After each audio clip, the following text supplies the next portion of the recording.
ওনার শারীরিক অবস্থা ক্রিটিক্যাল, তবে উনি ফাইট করছেন এবং দেশবাসীর কাছে আহ্বান থাকবে ওনার দ্রুত আরোগ্যের জন্য সকলে দোয়া করবেন। তীব্র শারীরিক যন্ত্রণার সাথে লড়ে যেতে থাকা খালেদা জিয়া যেন নিঃশব্দে ক্ষয়ে যাচ্ছেন। গুরুতর অসুস্থ বিএনপি চেয়ারপারসন খালেদা জিয়া বুধবার থেকে প্রায় সাড়াহীন ছিলেন। শারীরিক অবস্থার সামান্য উন্নতি দেখা গেলেও সামগ্রিক সংকট এখনও কাটেনি। 3 দিন পর শনিবার তিনি কথা বলেছেন।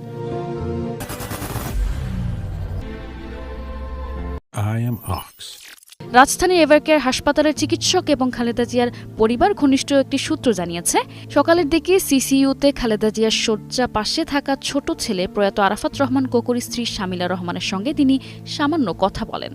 তারা আরও জানায়, খালেদা জিয়ার শারীরিক অবস্থা গত বুধ, বৃহস্পতি ও শুক্রবারের চেয়ে সামান্য উন্নতি দেখা গেছে, তবে সামগ্রিক সংকট এখনও কাটেনি। বিশেষত কিডনির কার্যকারিতা মারাত্মকভাবে কমে যাওয়ায় তাকে টানা 4 দিন ডায়ালাসিস করতে হয়েছে। চিকিৎসকেরা পরিস্থিতিকে এখনও গুরুতর হিসেবে বিবেচনা করছেন। তাদের পর্যবেক্ষণ হচ্ছে আগামী কয়েকটি দিন অত্যন্ত গুরুত্বপূর্ণ। কিডনি কার্যক্ষমতায় স্থিতিশীলতা ছাড়া তার সামগ্রিক শারীরিক অবস্থায় স্থায়ী উন্নতি আশা কঠিন।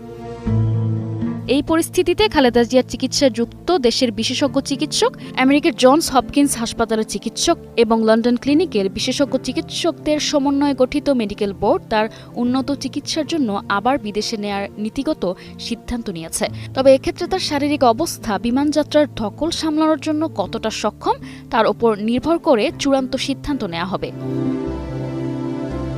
জানা যায়, চিকিৎসকেরা আগামী 1-2 দিন খালেদা জিয়ার শারীরিক অবস্থা দেখবেন। সম্ভব হলে তাকে আবার লন্ডন ক্লিনিকে নেওয়া হবে, যেখানে তার চিকিৎসা হয়েছিল পূর্বে। নিশা আলম, নিউজ ডেস্ক, একুশে টেলিভিশন।